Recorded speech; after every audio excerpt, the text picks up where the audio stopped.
You know when you get home after a long day of doing whatever, you just want to sit back, relax, watch some good TV, play some good video games, but then you realize there's nothing. Between now and just about the last few years of your life, you've somehow managed to watch everything besides the options in your watch list. Play every game besides the ones in your backlog. RPGs have never really been my thing. I don't really want to spend 20 hours in a video game just so that way I can enjoy it. You either hook me in the first 20 minutes or you rot in my digital library. But a few months ago, I decided to break into my backlog and pull out a gem I had not thought about in quite a few years. Biomutant.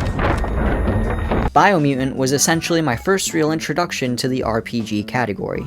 I've played Fallout, Skyrim, I thought they were pretty boring, I was really young, I'm going back soon, but guys, it is not because of Biomutant. Biomutant was released to basically every platform around 2021. It was supposed to have a complex story, a fate system with good or bad consequences, interesting abilities, but what we got fell pretty short on those promises. Biomutant was a very controversial game. It didn't do anything bad, but its reception is just awful. However, I just beat it, and to be completely honest, I loved it. But trust me when I say it was not because of the gameplay. It was because of the story. It was just fantastic. But before we jump into the story, we gotta talk about the more boring bullshit. Alright, the gameplay is so bad. The repetitive nature of the side quests is unbearable. Usually, I'm all for 100%ing a game. I love it. But this game, yeah, no, fuck this game. They deadass made the toilet side quests. How do you expect me to run around the entire map, fishing through like 28 toilets just to finish one side quest? Are you out of your mind?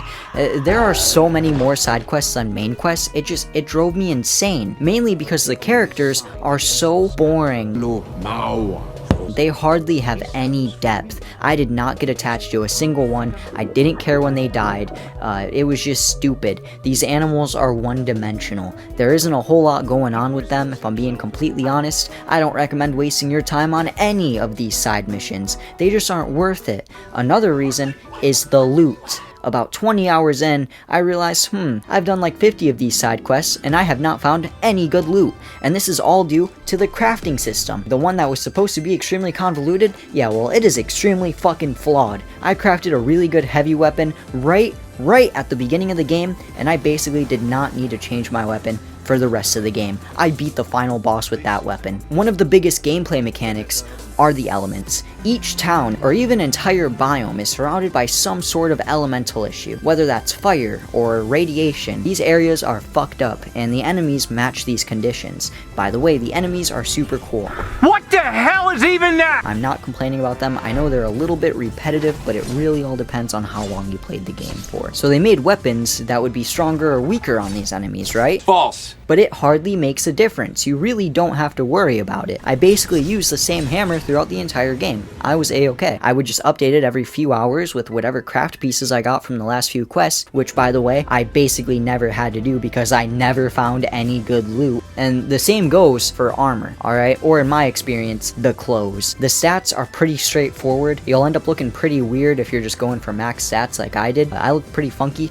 You can mod your clothing too with crafts, but that makes like no difference. And along with that, you can upgrade your gear at crafting benches. But once again, this like actually does nothing. It improves the rating of your gear, it improves the sale price, and a tiny bit of elemental improvement. It's so non-specific and just weird. Qualities of the gear was just confusing. Besides the weapons and gear, you've got the light and dark mechanic, which is like heaven or hell or whatever. It just reminds me of like The Simpsons. Oh, I'm gonna tell.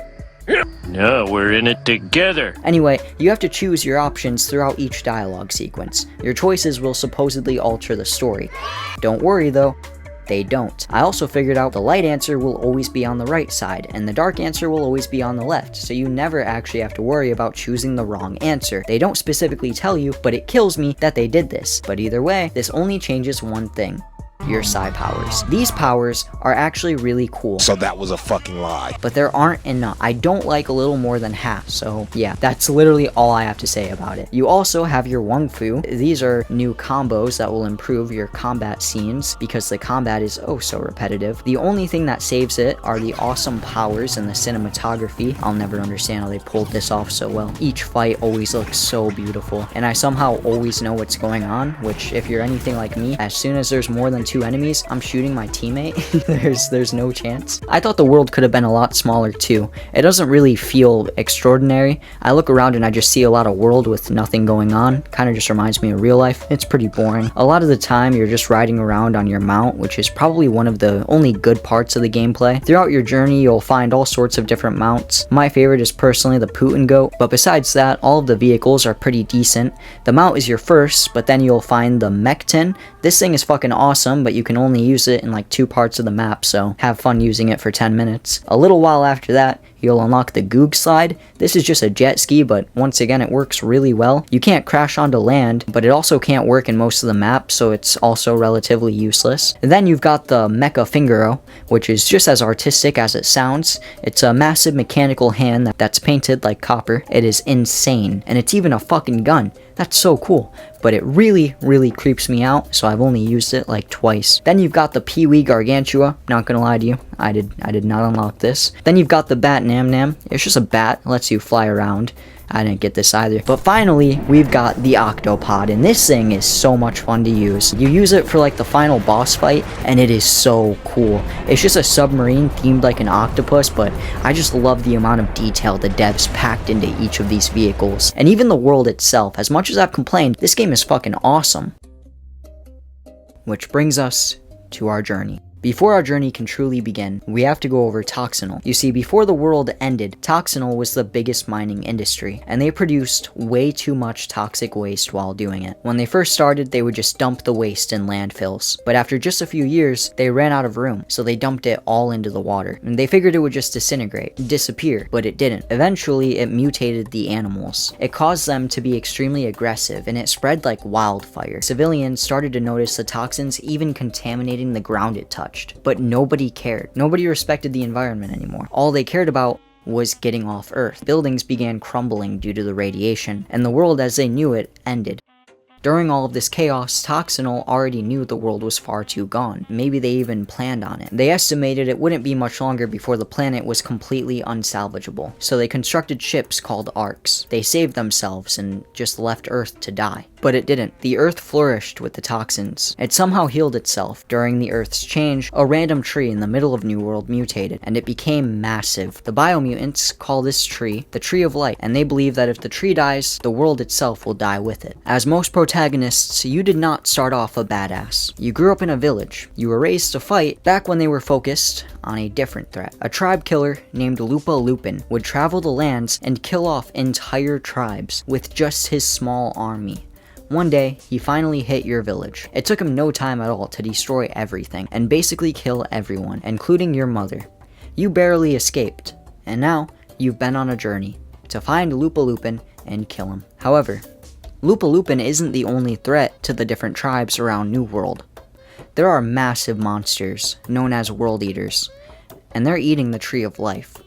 There are technically 4 of them, well, 6 if you count each of this guy's heads. There's Jumbo Puff, Porky Puff, Hoof Puff, and Merc Puff. These guys have been chomping down on the wood all across the land. Obviously, we aren't strong enough to defeat the World Eaters all alone. That's why we have options. There are 2 massive tribes and 4 small ones. The Myriad tribe dresses a little funny, but they're focused on uniting all of the tribes, merging everyone's power and taking down the World Eaters once and for all. Then you have the Jagni tribe. These guys believe the other tribes should just die, and they want the World Eaters to be left alone. These are the 2 biggest tribes, the ones that are most likely to win. Other tribes include the Ankadi, Netro, Lotus, and Pichu. These 4 have varying wants, but they all align with the Myriad and Jagni. It's your responsibility to choose which one you'll tribe up with. I personally chose the Myriad, and I took over every other tribe. I let in each leader, and now New World is united once and for all. Now that we've united the tribes, there's still 3 things we have to do. There's an old thing that lives in a fallen Ark ship. Their name is out of date. They've repaired it, and they want you to take it away from here. They want you to choose 4 passengers and continue life onto new worlds. That leads us to our personal vendetta. Even though I stuck with light the entire time, I knew I still had to defeat the Lupa Lupin. Who knows when they'll stop. I brought an army, and I defeated them once and for all. Now there's only one thing left: kill the World Eaters.